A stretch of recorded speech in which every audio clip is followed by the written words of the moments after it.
now we're going to install the actuator post onto the bottom of the mating pool. So we already installed the top mounting. We have the bosses through the 2 holes in the door itself. So one thing to note, when you look at these bosses, if they are not centered up and down in those holes, you need to come up to your top mounting and you need to adjust your alignment bushings like we talked about before. So that is just loosening the cone head union, turning them to where you need to turn them, go up and down as you need to there.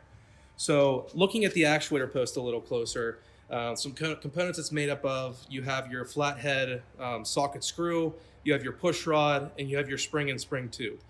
Make sure to watch out for the spring and spring tube. It's pretty easy for it to shoot out of there and you could lose it pretty quickly.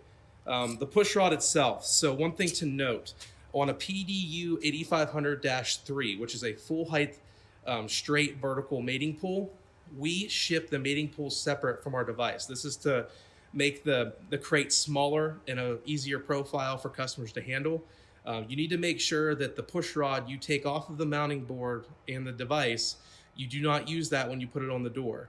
There will be a push rod that is sent along with the mating pool that you will need to swap out and use when you go to put it on the door. Pretty simple, drops in there.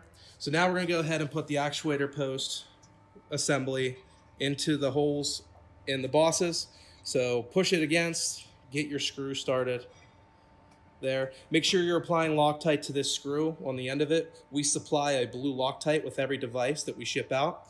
Make sure your push rod is pushed the whole way through the door and into your cylinder housing. Then use a 5/32 Allen and go ahead and tighten down your socket head screw. Make sure when you're doing this that you align the actuator post so that it is vertical.